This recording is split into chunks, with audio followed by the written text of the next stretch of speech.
歡迎大家嚟到我哋第一次嘅迪士尼郵輪之旅。我哋今個禮拜啱啱坐完迪士尼郵輪最新嘅探險號，喺新加坡4月2號到6號嘅行程。喺海上邊總共5日4夜，成個郵輪之旅我哋玩得非常之開心，亦都 book 到晒我哋想見嘅公主、迪士尼人物同埋過山車。而家就急不及待同大家分享下我哋今次嘅愉快旅程。迪士尼探險號 Disney Adventure 係迪士尼船隊入邊最新同埋最大嘅船，佢有208000噸，隻船可以載6700位客人。2026年3月10號，即係上個月先至啱啱首航。佢長駐喺新加坡，提供5日4夜同埋3日2夜嘅行程。同其他郵輪有啲唔同嘅地方就係佢完全唔會落船，成個船程都喺公海上邊。所以隻船其實就係旅遊目的地啦。我哋大約9個月前預訂，出發前30日可以喺船嘅 App 上面登記 check in， 可以自己揀一個想要嘅登船時間。我哋揀咗當時可以揀到最早嘅就係12點半。我哋當日就跟翻呢一個時間去到新加坡濱海灣郵輪中心。記住唔好提早，因為職員會 check 過你嘅時間先俾你入去 check in。如果早咗嘅話，就要企喺出邊等。呢個郵輪碼頭交通幾方便，而且成個安排好有條理。一落車就見到迪士尼郵輪嘅 counter， 你可以擺低大型行李。船公司會幫你送上房，而且送嘅速度都好快。我哋見行李1點幾已經喺房門口啦。擺低行李之後就可以入去 check in 啦。由於預先已經約好時間，所以排隊 check in 唔算好多人，成個過程半個鐘之內就搞掂。比起之前香港嘅海洋光譜號上船真係好好多。所有隨身行李同埋人都要過 X 光，船上面嚴禁帶易燃嘅物品同埋設備。成個 check in 嘅過程有好多職員喺度協助，而且非常之友善。我哋 check in 完大約1點鐘就可以直接上船啦。同其他郵輪碼頭一樣，呢度有條斜路行上船，完全可以推行李同埋 BB 車都冇問題。上船有個 counter， 對下身份之後就可以正式入船啦。呢隻船同其他嘅迪士尼郵輪唔同，冇一個好華麗嘅大堂。一上船就係電梯 lift 口，一入嚟就已經見到阿拉丁喺度同大家影相同埋傾偈。呢個時間我哋間房已經 ready 啦。我哋睇咗間房先，之後再一次過睇晒船上邊嘅7大主題遊樂區。我哋間房係位於10樓嘅豪華內艙房，睇下行李已經到咗，真係好快。間房嘅面積係209平方尺，可以瞓3至4個人。今次係我哋10幾次郵輪之旅入邊第一次住內艙房，因為迪士尼郵輪嘅價錢都比較貴啲，好似咁樣嘅內艙房3個人大約要2萬蚊港紙。呢個價錢係5日4夜嘅行程，3個人，而且包埋稅，但係就唔包小費。我哋呢間房嘅主題係獅子王，牆上邊有好多獅子王嘅背景同埋畫。隻船有好多唔同嘅主題房，但係普通房嘅客人就冇得揀嘅。張雙人床夠大，而且軟硬適中，瞓得好舒服。管家仲會幫你鋪埋墊，呢張墊係俾你執行李用嘅。比起我哋之前住過嘅皇家加勒比同埋公主郵輪，呢間房嘅室內面積比較細啲，尤其是張台非常之細，比起平時嘅郵輪大約張台細一半。間房個電視唔錯，好夠大，而且可以全天候免費咁樣睇迪士尼頻道，有好多嘅迪士尼電影可以俾小朋友睇。船公司都知道間房細，所以提供一張摺台可以攞嚟食嘢。至於叉電位就好充足。床嘅兩邊同埋台上邊都有 USB-C、USB-A 叉電位，仲有2款唔同嘅插座。至於風筒就唔係幾好用，佢黐住張台，而且要不停撳實先會有風出。我哋就帶咗自己嘅風筒啦。每一日管家都會嚟執房2次，夜晚開夜床嘅時候仲會整啲公仔氹下我哋。每晚床上邊仲會有迪士尼朱古力。因為冇窗，所以成間房個感覺比較暗啲。我哋帶住小朋友周圍玩，其實間房都只係愛嚟瞓覺，感覺都算係舒服。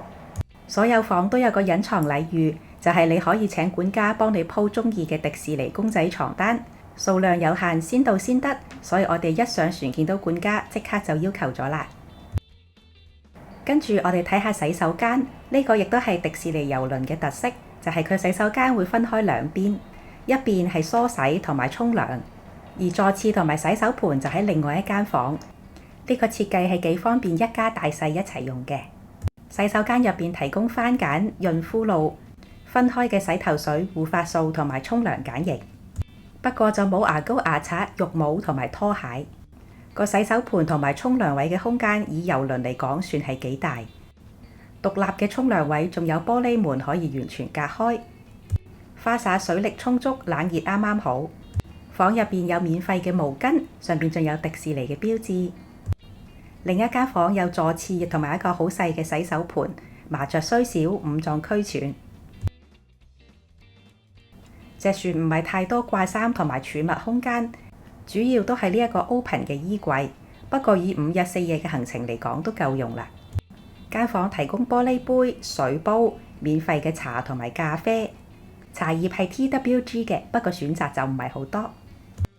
每間房都有一個吉嘅雪櫃可以用，仲有一個有鎖嘅櫃桶。睇完間房，我哋而家一次過睇晒船上邊嘅7大主題遊樂區。首先，我哋去甲板嘅17樓睇下反斗奇兵樂園。呢度有泳池同埋滑水梯，係一家大細玩水嘅好地方。呢個泳池比較細啲，成日都人頭湧湧。另外，船尾仲會有個無邊際泳池，我哋一陣間會介紹。呢隻船最大嘅特色就係船嘅甲板度有3個窿，可以直接望落去10樓嘅夢想花園，同埋小魚仙主題嘅探索海洋。呢度亦都有向住內園嘅露台房。17樓嘅反斗奇兵樂園呢度個泳池可以話係全船最旺嘅地方。除咗有瀡滑梯俾小朋友玩，側邊仲有好多太陽椅俾大人休息。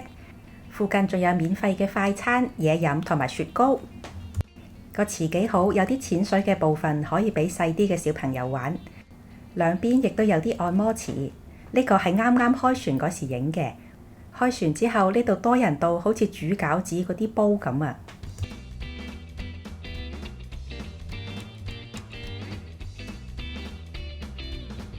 反斗奇兵樂園呢度有2條大啲嘅滑水道。係要身高120cm 以上先可以玩。呢2條滑水道夠長，而且都幾刺激。中間仲有一個部分係透明嘅。隔離呢個3眼仔主題嘅玩水區就適合4至8歲嘅小朋友，但係一定要有一位家長喺度陪住。呢度有水槍、水桶同埋一條幾好玩嘅瀡滑梯，小朋友玩得好開心。而啲家長亦都全副武裝，戴晒太陽帽，企喺陰涼嘅地方睇住自己嘅小朋友。呢度嘅工作人員都管得幾嚴，所以整體嚟講秩序好好。呢度隔離仲有個 BB 淺水池，啲水去到腳腕咁深，專門俾4歲或者以下嘅小朋友玩。泳池邊有好多毛巾可以俾旅客自己攞嚟用。離開玩水嘅反斗奇兵樂園，喺甲板向前行多一格就係大電視。呢度有好多台凳座位，2個大電視會經常播迪士尼嘅電影。不過日頭實在太熱，所以冇人，夜晚睇就幾好啦。呢個位亦都有一個窿，可以睇到樓下嘅夢想花園。呢一個角度幾好，可以睇正個台，亦都唔需要喺下邊同人逼，就可以睇到表演同埋聽到音樂。上船嗰日嘅下晝會有3場嘅開船表演，我哋一陣間會錄俾大家睇。成個甲板都有好多個免費嘅茶水站，成隻船嘅所有地方，包括甲板、活動同埋餐廳，都有免費嘅汽水。隔離仲有咖啡同埋茶。我哋而家上一層，沿住18樓嘅甲板向前行。個甲板仲有跑步徑，可以圍住佢一路跑，一路睇到隻船嘅全貌。再向前行就係 Marvel Landing 漫威登陸區，呢度係玩機動遊戲嘅。船上邊有個 Iron Man 過山車，係海上最長嘅過山車，要喺個郵輪 App 度鬥快撳搶位，預訂到有位先至可以玩。個預約系統係不定時開放，一般一開始約1-2分鐘之內，當日嘅名額就會被約晒。我哋一行7個人，全部都好幸運咁分別約到有得玩。呢個過山車可以兜2圈，第1圈係定速，第2圈就可以自己加速，真係非常好玩。每個船程每人只可以玩1次。漫威登陸呢度仲有另外2個機動遊戲，都係比較溫和啲嘅。呢個銀河旋轉車有啲似迪士尼入邊嘅小飛象，可以一路轉一路自己控制升高同埋降低，速度比較慢啲，適合啲細啲嘅小朋友。不過個好處係唔使點排隊，我哋連續2日黃昏嚟嘅時候都完全唔使排。隔離仲有一個量子賽車，係一個迷你嘅小型賽車，架車係要自己揸嘅。不過佢堂軚就非常之重，細嘅小朋友應該要家長陪同先至可以玩得到。不過一啲都冇影響小朋友，佢哋真係好鍾意玩呢個車仔。呢度同樣都唔使點排隊，我哋玩咗3-4次。離開漫威世界，喺18樓嘅甲板繼續向船尾行。呢度有一個 Infinity Pool， 呢度有瓦遮頭，仲可以睇到船尾樓下嘅 Moana 劇場，係一個好受大人小朋友歡迎嘅打卡點。呢度下晝亦都係超級多人，好似鹿餃子咁。不過呢個泳池同埋迪士尼郵輪其他嘅泳池都係每隔一段時間就需要全部人上水清潔水質。我哋就趁啲15分鐘嘅 break 影一影呢個泳池嘅景俾大家睇。如果想清靜啲，夜晚同黃昏就會少人啲。呢個位除咗泳池之外，仲有好多座位同埋仲有嘢食。不過日頭嚟呢度真係好熱。呢度免費嘅熱狗整得非常好食，而且唔多人排隊，非常好。至於免費嘅嘢飲就淨係得檸水，汽水就要落樓下嗰層攞啦。呢度可以睇到樓下10樓 Moana 嘅劇場，亦都係第3個我哋要介紹嘅景區，叫做 Wayfinder Bay 尋路者灣，以迪士尼 Moana 魔海奇緣呢個故事作為背景。呢度係一個露天劇場，有個細嘅泳池，同埋有個表演台。每個船程呢度都會上演必睇嘅 Moana show， 而其餘嘅時間呢度就係個泳池俾大家玩水，亦都會時不時播放迪士尼電影。中午嚟呢度係冇乜人嘅，因為呢度實在係太曬。呢度有好多座位，抬高頭就可以睇到頭先我哋嘅 Infinity Pool， 下邊仲有一大排嘅客房，全部都係望住船嘅美跡。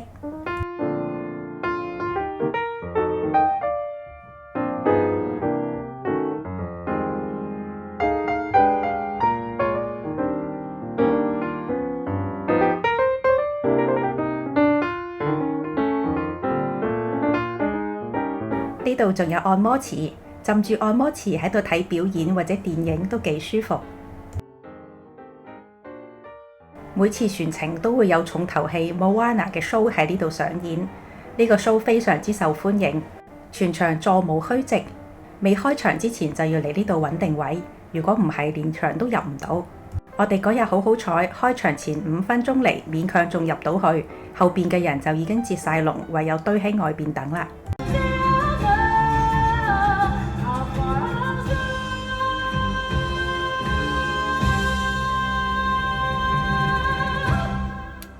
睇完10樓嘅 Wayfinder Bay， 我哋繼續喺10樓向前行，好快就會去到另外一個主題。呢度就係小魚仙同埋海底奇兵嘅迪士尼探索海岸，係以呢啲迪士尼海底故事作為設計藍本，可以喺海底世界同毛仔影相。呢度亦都有好多露台房。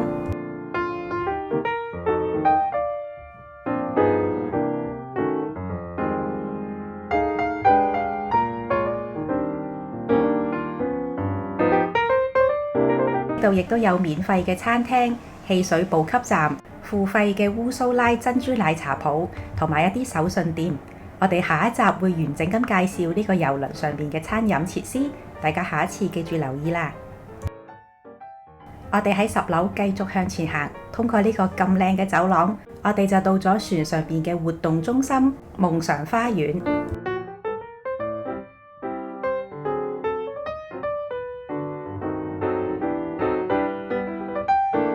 呢度有個好大嘅舞台，會有3個好精彩嘅表演，分別係開船派對、復仇者聯盟同埋 Duffy and Friends 嘅 show。望住表演台呢邊嘅露台房係最貴嘅，仲貴過海景露台房，因為喺自己房入邊就可以睇到呢啲表演，唔使逼。不過呢度由朝到晚都好熱鬧，相對就會比較嘈啲，因為平時仲有跳舞派對，有公仔同大家影相。所以要早起身同埋唔怕嘈，先至好考慮住喺呢邊。夢想花園呢邊呢個中空嘅設計真係好有特色，而中間亦都有啲有瓦遮頭嘅位可以坐低睇表演。我哋一上船已經見到有好多嘅迪士尼人物喺呢度同大家互動，有 Daisy、Donald Duck， 仲有好熱情嘅高飛。夢想花園嘅另外一邊係一個有城堡嘅花園仔，不過呢邊嘅房係望唔到舞台，所以係睇唔到表演㗎。不過就可以聽到表演嘅音樂。呢度亦都係行去船中間嘅必經之路，所以經常都人來人往，好熱鬧。呢一個 Mickey 像係全隻船其中一個最經典嘅打卡位。呢度有啲露台房，甚至係連住呢度嘅地下呢層，基本上就冇乜私隱，人哋行去門口就睇到晒入邊。呢個夢想花園嘅結構有啲特別，前邊嗰度係10樓，後邊呢個部分係11樓。我哋開頭成日揾唔到入口，蕩失路。上船嘅第一日有3場開船派對，非常之受歡迎，要逼到入去真係好唔簡單。而且因為係一個平地，只要前邊嘅人稍為舉起手機，就會即刻遮到後邊。不過個 show 係幾熱鬧同埋幾精彩，大部分迪士尼嘅角色、公主同埋漫威人物都會出嚟表演。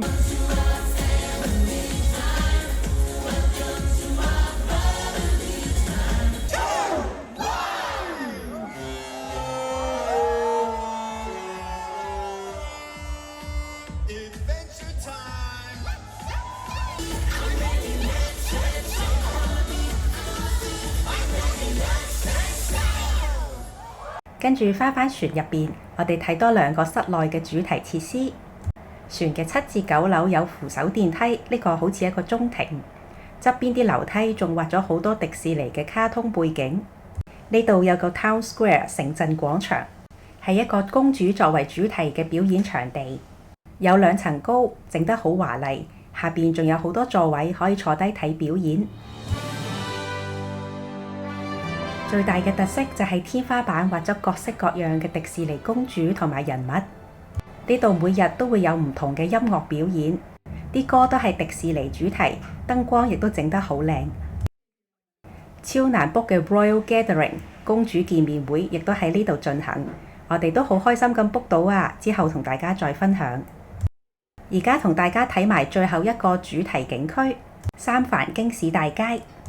呢度嘅靈感係嚟自迪士尼嘅《Big Hero 6》大英雄聯盟，有各式各樣免費嘅遊戲機，好似一個大型嘅機鋪。小朋友打機之餘，大人仲有啲座位可以坐喺度。其中最受歡迎嘅就係呢一個，呢個係一個電子感應嘅大型人肉乒乓波。呢度啲街道都整得幾靚，有好多打卡位。仲有4個 Baymax 嘅戲院，全日免費播放迪士尼電影。隻船除咗遊樂設施之外，仲處處有驚喜。我哋諗住去甲板睇下，點知就遇到米奇、米妮同埋一大班嘅迪士尼朋友行過，佢哋全部都好熱情。高飛仲同我哋 high five 添，好開心啊！呢隻船真係好多嘢玩。我哋嘅介紹今日就去到呢度，下一集我哋會介紹船上面精彩嘅餐飲設施同埋體驗。船上邊最搶手嘅 Royal Gathering 同公主影相，同埋付費嘅公主茶會，仲會講我哋點樣成功 book 到同米奇、米妮同埋高飛影相。